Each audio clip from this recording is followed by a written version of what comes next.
RCN. Le son de la différence.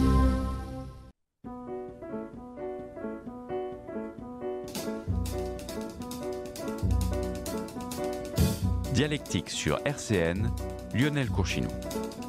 Bonjour à toutes et bonjour à tous et bienvenue dans ce nouvel épisode de Dialectique. Comme tous les vendredis, c'est un plaisir de vous retrouver sur RCN 90.7. Alors, aujourd'hui, on va aborder le thème de l'entrepreneuriat. Ça veut dire quoi entreprendre aujourd'hui? Comment entreprendre aujourd'hui? Et qui veut entreprendre? Et comment se faire accompagner quand on a des idées, quand on a des objectifs, quand on a envie de relever des défis?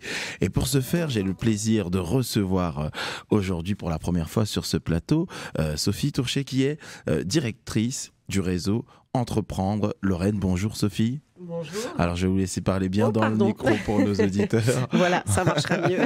Très bien. Alors, c'est un plaisir de vous recevoir aujourd'hui. Avant de rentrer dans le vif du sujet, on va déjà parler de Réseau Entreprendre, de son histoire. Est-ce que vous pouvez nous parler un peu de la mission, de la vision de Réseau Entreprendre, son rôle dans la création d'emplois en France, mais pas que? Parce que Réseau Entreprendre, c'est aussi à l'international. Et après, on va voir pour notre région en particulier. Et surtout, à quels besoins vous répondez? Tout à fait. Alors déjà, merci de m'accueillir, merci pour l'invitation, c'est un plaisir. Réseau Entreprendre, pour vous expliquer un peu la genèse, c'est André Mullier, donc la famille du groupe Mullier, qui en 86 s'est posé la question de comment redynamiser économiquement son territoire, qui était le nord de la France, parce qu'il a dû faire face à des licenciements dans le cadre de la crise du textile. Et donc, il s'est réuni avec des copains à lui, chefs d'entreprise, et ils se sont dit comment on peut redonner un dynamisme économique à notre territoire. Et c'est là qu'est née, la genèse de Réseau Entreprendre, qui est pour créer des emplois, créons des employeurs. Voilà. Donc en fait, Réseau Entreprendre, c'est quoi? On est une chaîne d'entraide entre des entrepreneurs, je dirais, aguerris, attachés au territoire, qui ont une vraie expérience de l'entrepreneuriat, qu'on va mettre en lien avec des futurs entrepreneurs ou des entrepreneurs qui se développent et qui ont des nouveaux projets. Alors, donc depuis sa création en 86, vous l'avez dit par André Mullier, comment la structure a évolué pour répondre de plus en plus aux besoins des entrepreneurs et aussi de la société? Parce que ça part de ça à la base, c'est un constat social. Tout à fait. Alors, ce qui est rigolo, c'est que ça date de 86, mais quand vous voyez les problématiques qui étaient celles de l'époque, elles sont exactement les mêmes. Et je pense que le Covid a aussi beaucoup remis, je dirais, au goût du jour. En fait, la philosophie de Réseau Entreprendre, c'est qu'aucun entrepreneur ne doit rester seul. Que la solitude du dirigeant, c'est quelque chose dont on nous fait part régulièrement. Et nous, justement, on veut les accompagner tout au long de leur parcours entrepreneurial en n'ayant jamais cette solitude. Donc, comment vous dire, on remet au goût du jour des choses qui, de par le Covid, de par le confinement, où les gens ont eu aussi des fois ces sentiments de solitude, ont été remises à l'ordre du jour. Et dans cette émission, je précise, on va parler aussi d'entrepreneuriat responsable. Comment bien entreprendre? Parce qu'il ne s'agit pas juste d'entreprendre. Et c'est pour ça aussi que vous êtes là, pour cet accompagnement à bien entreprendre.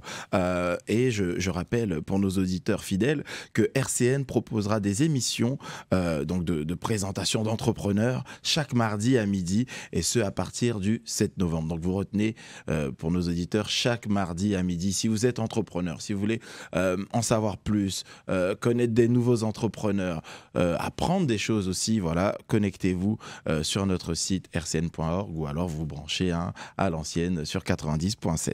Alors, pour revenir à vous, Sophie, être directrice de Réseau Entreprendre Lorraine, qu'est-ce que cela implique? Et puis aussi, est-ce que vous pouvez nous donner quelques mots sur votre parcours avant d'en arriver là?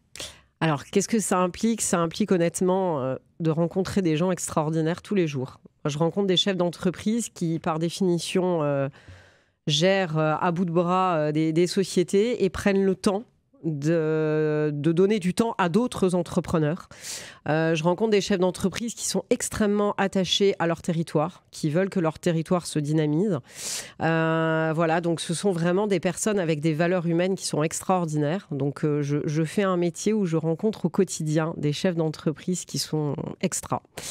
Voilà, je dirais ça, c'est mon quotidien, mon parcours. J'ai travaillé dans le domaine bancaire, j'ai travaillé dans la formation professionnelle.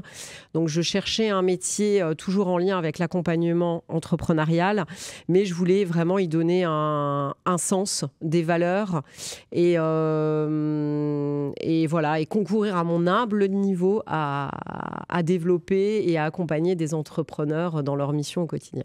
Vous qui avez travaillé sur ces deux volets, en entreprise et aussi dans la formation, quels liens aujourd'hui se font entre ces deux domaines et comment essayer de faire en sorte que ce soit plus efficient? Alors moi qui ai travaillé dans les établissements bancaires, il faut savoir qu'aujourd'hui, le volet financier pour les entrepreneurs, c'est une question qui est majeure parce qu'il y a beaucoup de bouleversements aujourd'hui, des établissements bancaires aussi qui ont des contraintes et qui... je dirais pas restreindre l'accès au crédit, mais si quand même. Donc, du coup, les entrepreneurs doivent être très agiles par rapport à ça.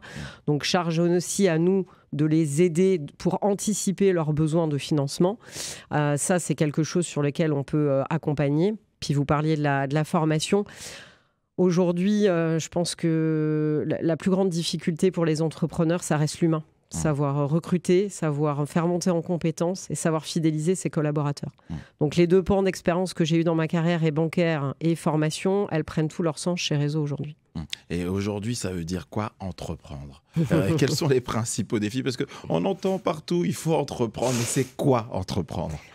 Alors, entreprendre, je pense qu'il faut un gros grain de folie quand même. Moi, je loue ces hommes et ces femmes qui se lèvent un matin en disant bah voilà, je vais créer ma boîte ou je vais reprendre une boîte. Les défis qu'ils ont, je reviendrai sur ce que j'ai dit tout à l'heure, des défis humains, c'est-à-dire de savoir vraiment recruter, fidéliser, garder ses collaborateurs, les faire monter en compétences, les faire adhérer à son projet d'entreprise. Donc, pour moi, le premier défi, il est humain.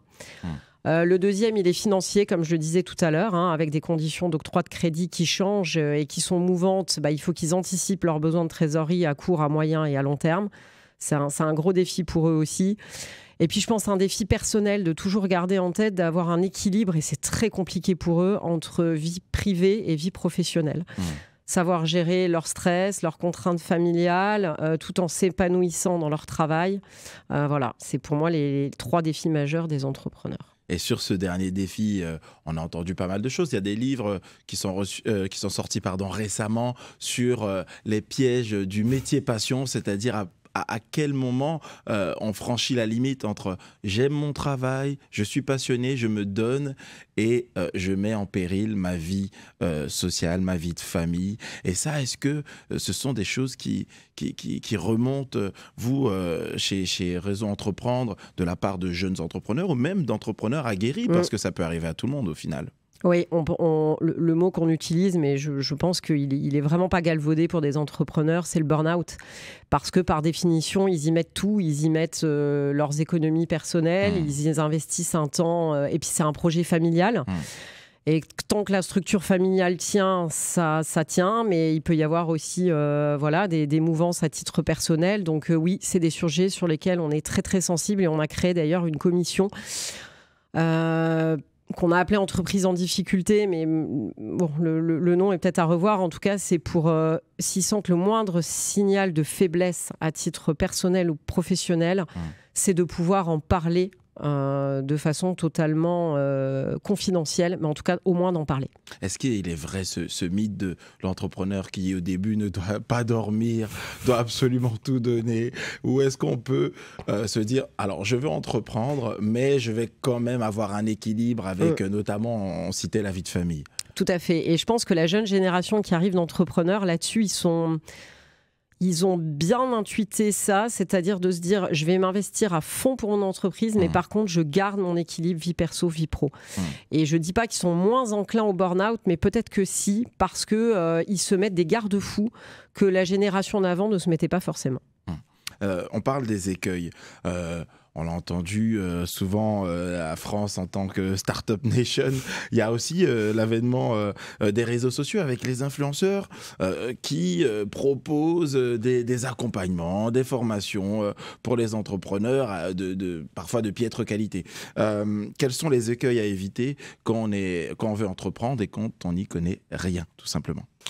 Alors, la partie influenceur, on en discutait hier avec des chefs d'entreprise. Les influenceurs aujourd'hui, il faut en tenir compte, même dans son modèle économique et même dans ta stratégie commerciale.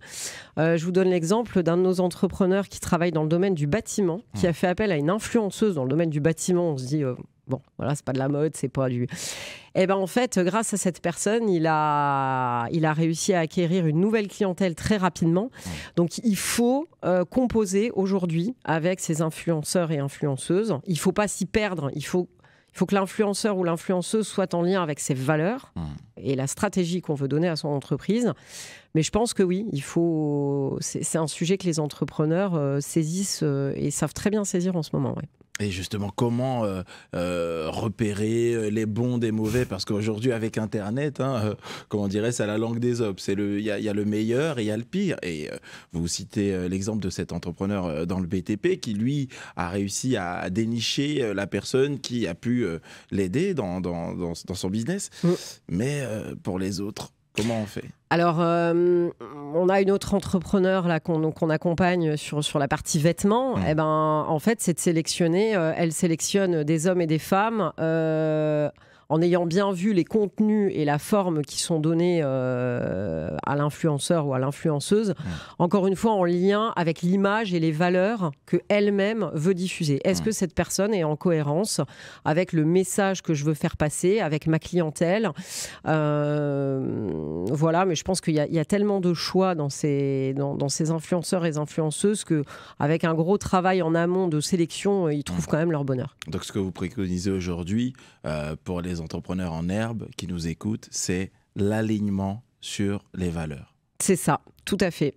Mais surtout, avec toutes les personnes avec lesquelles on travaille, est-ce qu'ils sont alignés avec les valeurs et le message et l'impact que je veux que mon entreprise ait, tout à fait. En quoi consiste l'accompagnement entrepreneurial que vous proposez de pair à pair et quels sont les avantages de cette approche pour les entrepreneurs en herbe? Alors, on a deux volets. On a un volet financier. C'est le nerf de la guerre. Les entrepreneurs ont besoin, quand ils créent ou qu'ils reprennent des sociétés... De liquidité. Voilà. Ils ont besoin d'apport. Voilà. Quand ils vont voir leur banquier, c'est quand même mieux qu'il y ait de l'apport. Donc, nous, on les accompagne financièrement. On leur fait des prêts à taux zéro, jusqu'à 90 000 € pour renforcer ce qu'on appelle les fonds propres. Voilà, ce qui donne de la crédibilité et de la solidité à leur dossier qu'ils vont présenter auprès de leurs partenaires bancaires. Et la chose surtout qu'on fait et qui fait qu'on a un taux de pérennité des entreprises qu'on accompagne qui est à 80% à 5 ans, c'est l'accompagnement humain. C'est-à-dire que ces chefs d'entreprise, on ne va pas les lâcher. Tous les mois, ils vont être suivis par un parrain qui leur est dédié. Donc un mentor qui va les voir tous les mois. Tous les mois, ils ont des clubs de chefs d'entreprise, ou pareil, sur des thématiques qu'ils ont choisies et des thématiques d'actualité. Et on les invite aux 50 événements qu'on fait à l'année, avec des événements de fond et puis des événements très conviviaux, pour aussi qu'ils se fassent connaître, qu'ils ne restent pas seuls, ce que je disais en préambule, et qu'ils se fassent tout simplement du réseau et qu'ils se fassent connaître. Alors, comment Réseau Entreprendre parvient à créer une communauté justement de chefs d'entreprise engagés, qui partagent des valeurs communes et comment cette communauté-là peut concrètement contribuer à l'éclosion, vous parlez de l'accompagnement des parrains, donc contribuer à l'éclosion de PME, voire d'ETI, pour créer des emplois? Alors concrètement, nous, les entrepreneurs qui nous rejoignent, qui sont ce qu'on appelle adhérents, donc là, ce sont les chefs d'entreprise expérimentés du territoire, ils se disent, voilà, moi j'ai un parcours d'entrepreneur, j'ai une histoire à raconter avec des réussites, avec des échecs, ça fait partie du parcours. Et je pense que si je partage ce parcours-là avec d'autres, ça va permettre à d'autres de ne pas faire les erreurs ou d'éviter les écueils que moi-même j'ai eus. Donc, ils vont permettre à ces entrepreneurs qu'ils accompagnent d'aller plus vite et plus fort. Voilà. Et puis, ils vont donner de leur temps. Ils vont les accompagner dès qu'ils ont un souci. Voilà, ils sont joignables, ils sont disponibles pour eux. Et puis, c'est quand même très valorisant pour un chef d'entreprise d'être appelé par un autre qui est en train de créer en lui disant « Tiens, qu'est-ce que tu en penses? On peut en discuter. C'est quoi ta vision ?» Voilà. Je pense que c'est valorisant et enrichissant pour les deux. Et en quoi vous intégrez les méthodes d'entreprise dans l'accompagnement et pourquoi c'est essentiel pour les entrepreneurs dans un monde qui est, on l'a dit, hein, constamment en mutation? Je pense que la mutation dont vous parlez, les entrepreneurs doivent être agiles. Je pense que c'est une des premières qualités. Alors, on va, pour ceux qui ne connaissent pas trop le lexique managérial et marketing, on va expliquer cette notion d'agile. En fait, il faut que les entrepreneurs bougent sans arrêt et s'adaptent sans arrêt à tout ce qui les entoure et tout ce qui évolue au quotidien. Les réglementations, les conditions d'accès au crédit, voilà. Donc, ils doivent sans arrêt être en mouvement et s'adapter.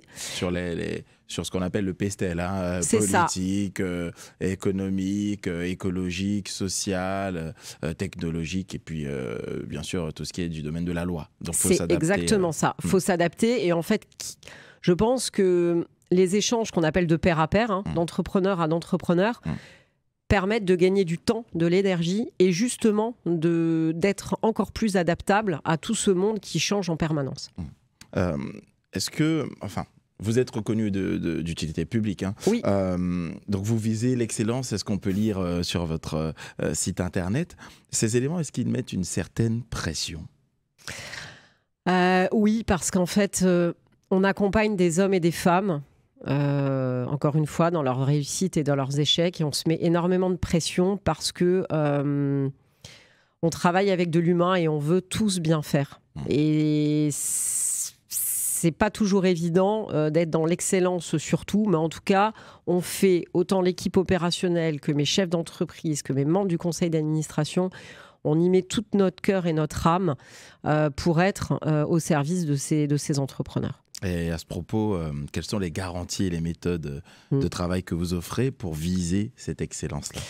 Alors, on leur offre des clubs de chefs d'entreprise, toujours animés par des experts sur des thématiques qu'on estime être vitales. Ça peut être les tableaux de bord, le management. On en parlait tout à l'heure, la gestion équilibre vie privée, vie pro. Voilà, on essaie vraiment de leur mettre à disposition des pointures sur ces sujets-là. On essaie aussi régulièrement d'organiser des conférences sur des sujets, encore une fois, d'actualité. On leur fait remplir aussi des tableaux de bord de suivi pour qu'ils n'oublient pas non plus jamais de prendre toujours de la hauteur sur ce qu'ils font et de voir l'impact financier qu'ont toutes leurs décisions stratégiques. Donc c'est vraiment ces méthodes-là de reporting, de montée en compétences qui fait, je pense, la réussite de notre réseau. Donc il y a toute une transmission en termes de gestion de projet. Exactement, c'est ça. Et comment prendre soin de son business une fois qu'il est lancé?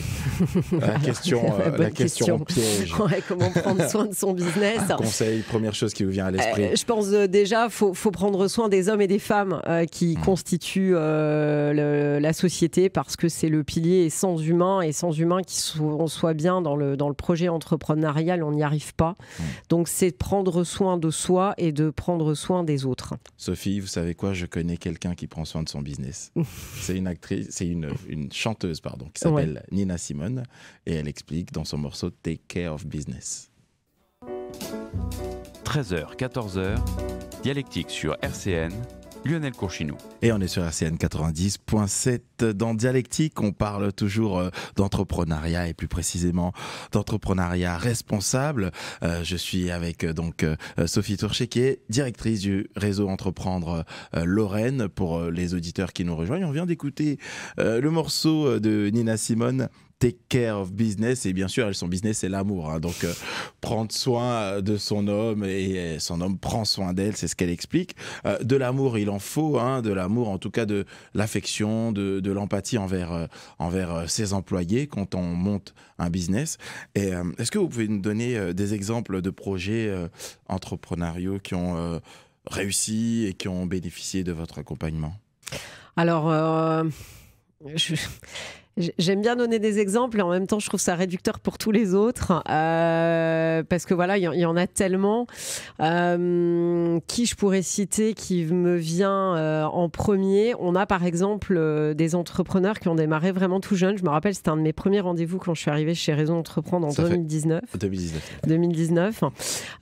Des jeunes gens qui avaient monté une société qui fait des boissons, qui s'appelle aujourd'hui les Boissons Simples, qui font des boissons sont des thés aromatisés, voilà, des choses vraiment très variées. Et aujourd'hui, je les vois partout quand je vais boire un verre à Paris ou partout en France.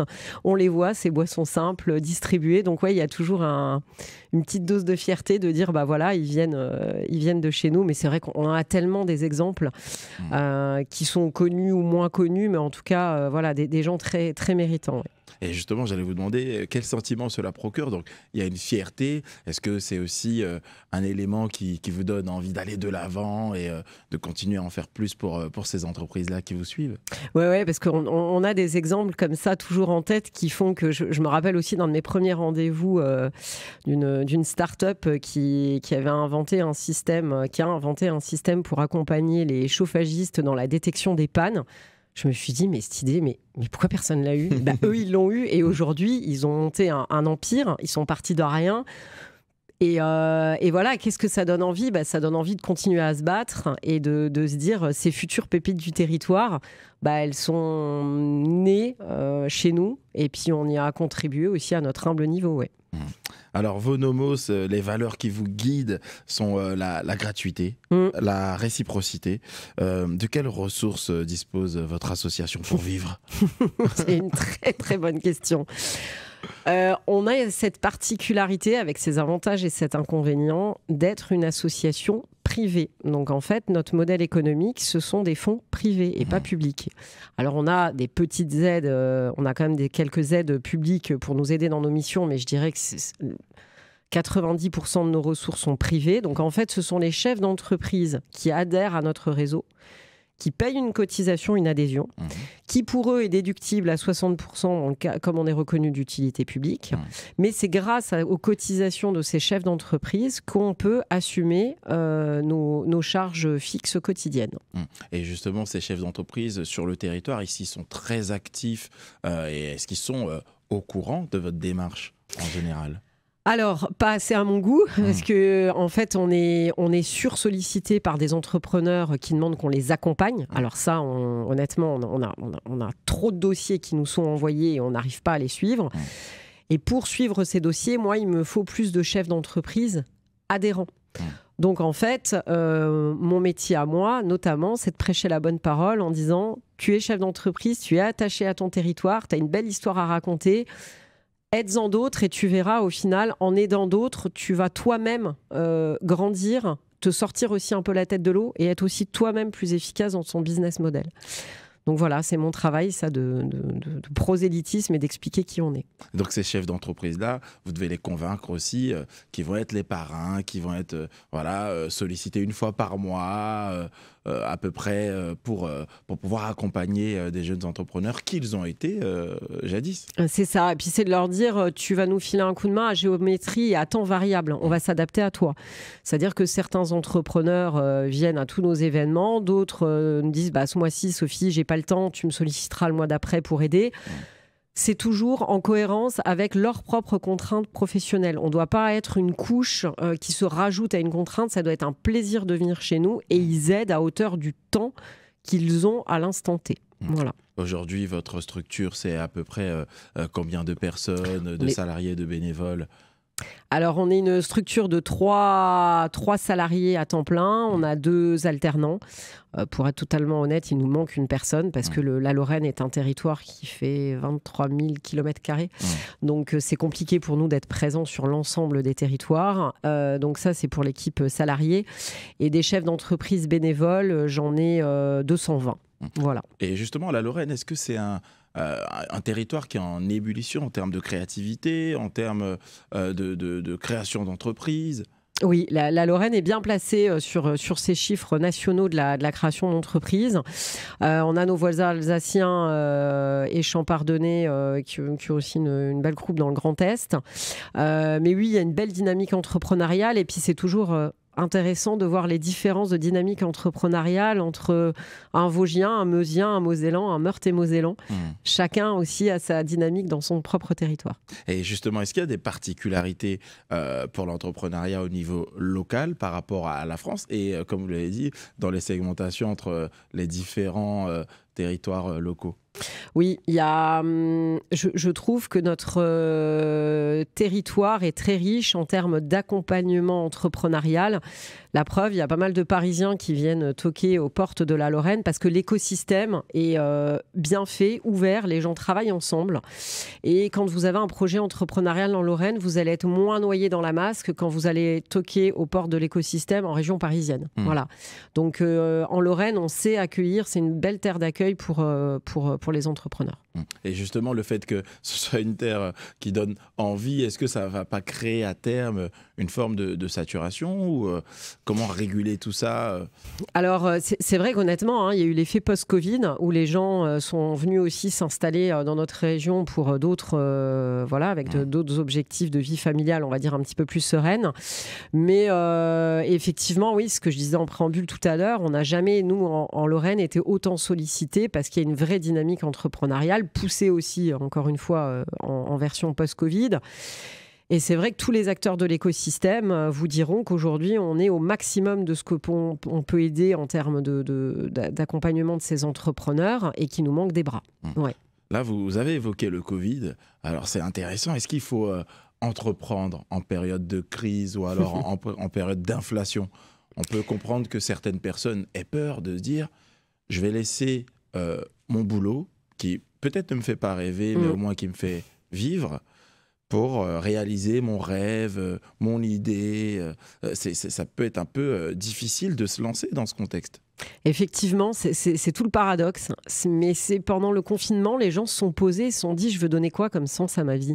Est-ce que je veux être, comme vous le dites, je fais un job, je vais caricaturer alimentaire, ou est-ce que je veux essayer de vivre de ma passion? Tout le monde n'y arrive pas, parce que entreprendre, vivre de sa passion, c'est pas toujours possible. Et nous, notre métier aussi, c'est de... je dirais remettre un peu aussi les pieds sur terre et voir ce qui économiquement est viable. Vous faites un diagnostic Oui, on fait plus qu'un diagnostic. On les fait recevoir par des chefs d'entreprise qui vont leur donner un avis. On les fait passer en comité d'engagement devant une vingtaine de chefs d'entreprise qui vont aussi... Voilà, on a une vraie méthode d'accompagnement et de sélection. Mais oui, je pense qu'il faut... Par contre, il faut avoir quand même ce goût du risque de dire...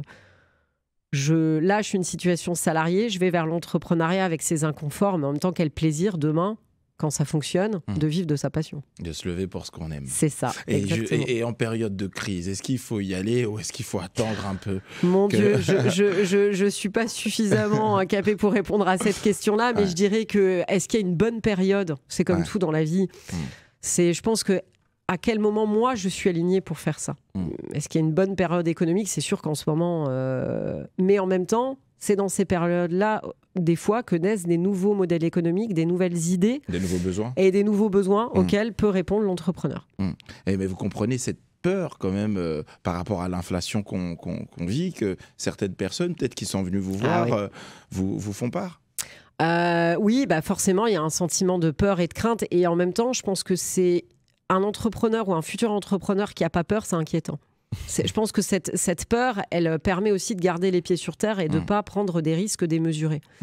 Mais encore une fois, nous, on est là aussi pour accompagner et pour dire, voilà, si ton modèle nous semble viable, on va t'accompagner, on va tenir la main. Et cette peur, nous, l'objectif, c'est de la contrer en le disant, on sera toujours à tes côtés. Est-ce que tout le monde peut entreprendre? Est-ce que tout le monde peut devenir entrepreneur? Ou est-ce qu'il y a un profil type est-ce qu'il y a un persona, pour utiliser un terme, un lexique marketing? Alors, c'est ça la richesse des entrepreneurs, c'est qu'il y a autant de profils que d'hommes et de femmes. C'est la richesse aussi de mon métier, c'est de les côtoyer au quotidien. Par contre, je pense qu'il faut être...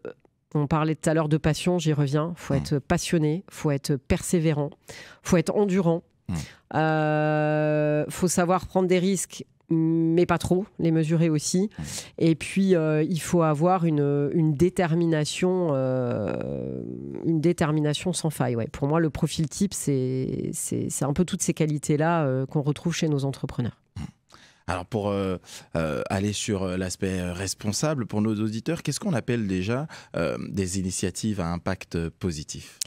Alors en fait, l'impact, c'est un sujet sur lequel Réseau Entreprendre se saisit au niveau national et local. C'est de se dire, il faut aujourd'hui que les entrepreneurs sachent concilier business, développement commercial et responsabilité sociale des entreprises. Et ne pas prendre comme une contrainte la réglementation, mais comme une opportunité de business. Et c'est surtout, alors c'est bien, c'est un terme très galvaudé, ce qu'on appelle la RSE, responsabilité sociale des entreprises, mais qu'est-ce qu'il y a derrière ? Qu'est-ce que ça engendre pour mon business model ? Quelles sont mes contraintes ? Et à l'inverse, comment je peux m'en servir pour en faire une force dans mon développement commercial ?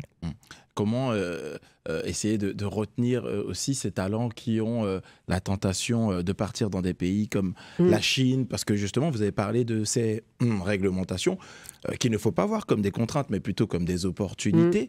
Est-ce que vous, à Réseau Entreprendre, ça vous est arrivé de rencontrer des entrepreneurs qui disent « Bon, écoutez, nous, on va aller voir ailleurs » et comment essayer de les retenir ici ? Alors, il faut savoir quand même en France, on doit quand même avoir un peu de fierté de qui on est et de notre pays, en se disant qu'un entrepreneur demain, en France, il a tout un écosystème qui s'ouvre à lui. Quand vous voyez les montants d'aide qui sont accordés aujourd'hui à un entrepreneur qui investit dans de l'innovation, on va dire, on appelle ça les start-upers, les montants sont dingues. Donc en France, on a quand même la chance d'avoir toutes ces aides qui ne sont pas forcément celles dans d'autres pays.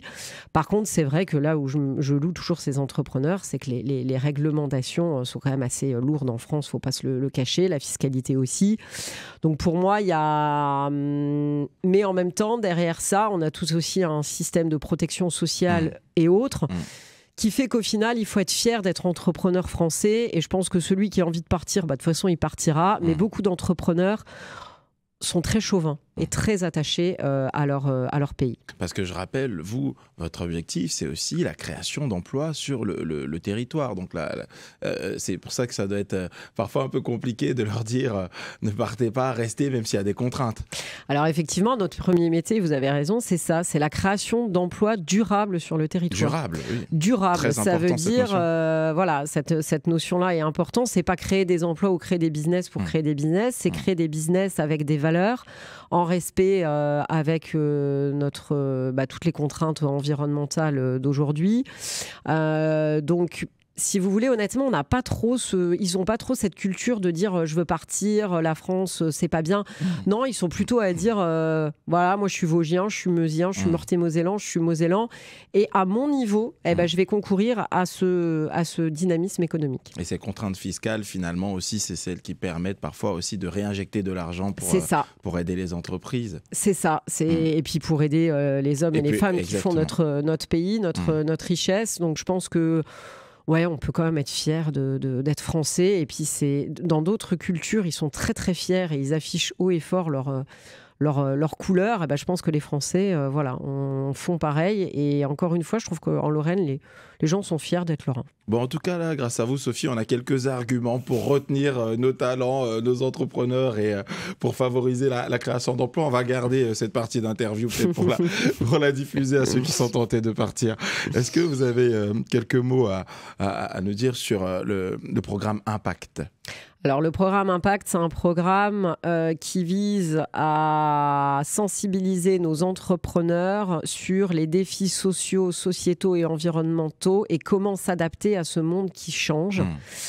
Comment adapter dans son business les contraintes de consommation énergétique, de gestion des déchets, de sélection de ses partenaires, de sélection de ses clients, de ses fournisseurs. Comment aussi impliquer ses collaborateurs dans cette dimension sociale et sociétale. Comment créer en fait un vrai projet d'entreprise en lien avec la RSE et en faire une force, des valeurs et de créer son propre business autour de cette RSE. Finalement, c'est là est la question centrale de cette émission, c'est comment aujourd'hui, avec toutes les tentations qu'on a, entreprendre de façon responsable en évitant tout ce qui est greenwashing, en respectant aussi des valeurs qui sont parfois propres à un territoire et aussi des valeurs humaines que vous avez mis en exergue en tout début d'émission. Alors, il y a quelque chose qui est très encourageant, c'est la nouvelle génération. Alors, je ne fais pas la nouvelle génération versus l'ancienne génération, mais quand je dis génération, ce n'est pas une question d'âge, c'est une question de mentalité. Aujourd'hui, les entrepreneurs qui viennent toquer à notre porte, ils ont été biberonnés sur le respect de l'environnement, sur le fait d'avoir un impact positif et que leur business ait un impact positif sur le monde. Ils ont cette sensibilité-là. Ils ont envie de bien faire. Charge à nous, après, de leur expliquer concrètement comment ça fonctionne et comment ils peuvent aller vers cette droite lignée du respect, encore une fois, entre leur modèle économique, leur business et notre planète. Donc je dirais que c'est entre guillemets, c'est des sujets sur lesquels ils sont sensibles et ils voient pas ça comme une contrainte, mais pour eux ça fait partie intégrante de l'ADN de leur entreprise. Donc au final, ce message-là que vous allez transmettre à travers, par exemple, votre programme Impact et même dans vos discours au quotidien, il est fluidifié par le fait que cette génération-là a déjà incorporé ces valeurs. Tout à fait, ils ont incorporé ces valeurs et puis c'est ce qui leur permet aussi, clairement, de toute façon c'est l'objectif premier, de faire du business, mais en respectant leur chaîne de valeur et en faisant un business, je dirais, autrement. Et on a parlé de durabilité. Donc ces valeurs-là, ils incarnent, mais une fois sur le terrain, il y a aussi pas mal de difficultés. Donc là aussi, est-ce que c'est votre rôle de les accompagner une fois qu'ils ont lancé leur business, à tenir à garder en fait en ligne de mire ces valeurs-là et à espérer prospérer sur la durée, sur la durabilité. C'est ça, c'est de garder ce cap-là, de ne pas céder des fois à la tentation, à la facilité d'aller sur des choses qui seraient moins en cohérence avec ces valeurs, de garder ce cap, mais de se dire... Ce cap, je le garde en lien avec la façon dont je veux que mon entreprise ait un impact positif tout au long de son développement. Et vous-même, dans vos pratiques internes, comment vous prenez en compte ces valeurs-là ? Alors, nous, honnêtement, quand vous parliez tout à l'heure de nos valeurs, on a 3 valeurs clés, la personne, la gratuité et la réciprocité. Donc, je pense que chez Raison Entreprendre, sur ces sujets-là, on a un grand temps d'avance. Je vous dis, la famille Mullier avait ce côté très visionnaire de l'homme est au centre de tout. Et nous, c'est ce qu'on fait. Toutes nos actions, tout notre accompagnement, on n'accompagne pas un projet, on accompagne une personne. Voilà, donc je pense que là-dessus, on est en totale cohérence avec ces valeurs. Que ce soit pour les ETI ou les petites entreprises comme celle d'Alain Bachung qu'on écoute tout de suite. Jusqu'à 14h, Dialectique sur RCN. Et sur RCN 90.7, on vient d'écouter le morceau d'Alain Bachung, Ma petite entreprise. Et on parle d'entreprise aujourd'hui, pas que de petites entreprises. On parle de PME, de TI et même de modèles de grandes entreprises. Et pour les auditeurs qui nous rejoignent, je reçois donc Sophie Tourché, qui est directrice Réseau Entreprendre Lorraine. Et on parle ensemble d'entrepreneuriat et plus précisément d'entrepreneuriat responsable. On a parlé de moyenne entreprise, de petite entreprise. Pour les grandes entreprises, est-ce qu'il est possible de concilier aujourd'hui éthique et développement économique ? Oui, et c'est vers ça qu'on veut sensibiliser nos entrepreneurs en disant que quelle que soit la taille et le modèle économique, c'est possible. Il y a beaucoup d'exemples qu'on peut citer en local d'entreprises qui effectivement ont réussi à bâtir un modèle économique très viable et très rentable, tout en restant dans ces valeurs éthiques. Effectivement, ouais, c'est ça. Et c'est vers ça qu'on veut les accompagner. Quand on regarde le BMC de Patagonia, on se rend compte qu'il y a forcément des contraintes, mais il y a quand même une opportunité là pour eux. Ils ont conquis un nouveau public, un nouveau marché, en plus de leurs fidèles clients, en se glissant dans ce modèle éthique, justement. Et ça, est-ce que c'est difficile à promouvoir aujourd'hui ?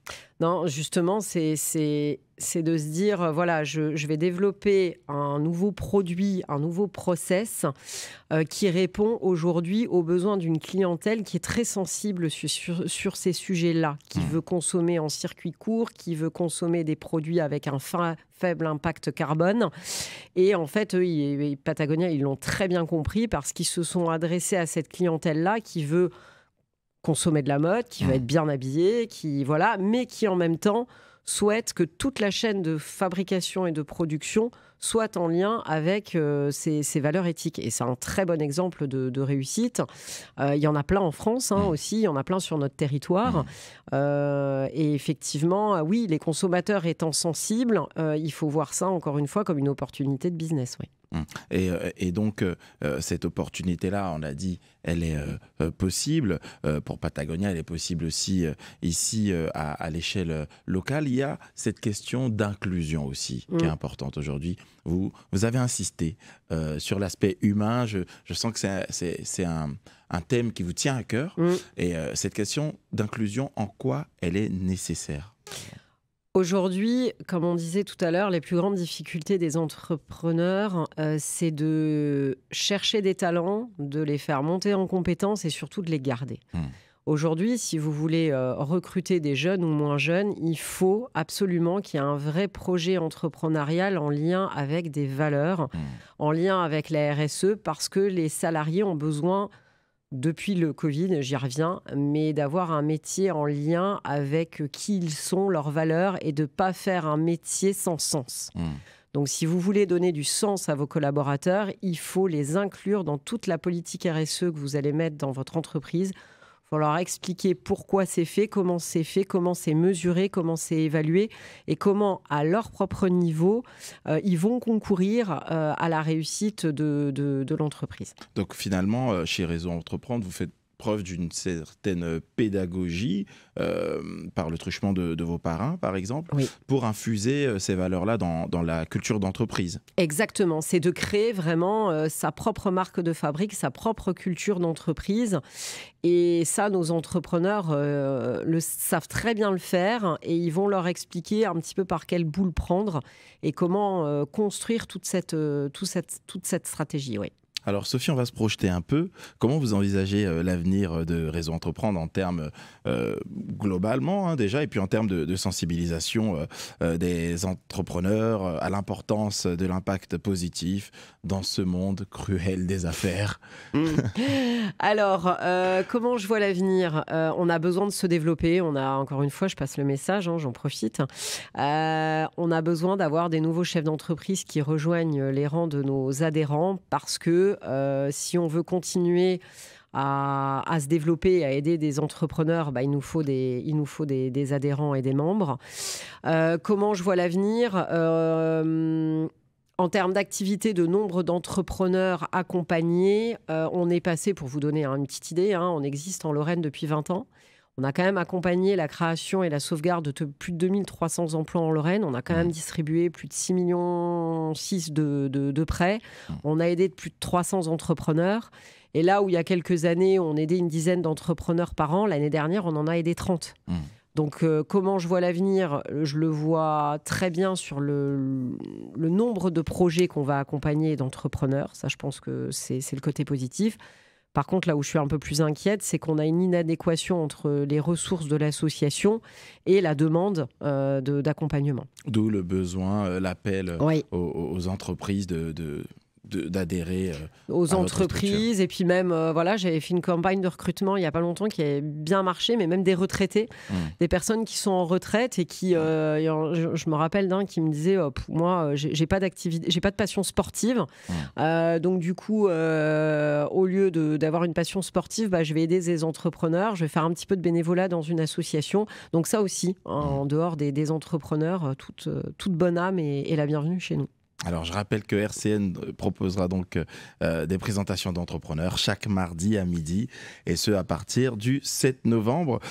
Pour conclure cette émission, Sophie, est-ce que vous avez quelques conseils si on veut commencer à entreprendre de façon responsable et surtout pérenniser son activité en mettant au centre l'humain? Alors, donner des conseils, ce serait bien préemptoire de ma part, mais en fait, la chose, c'est de bien s'entourer.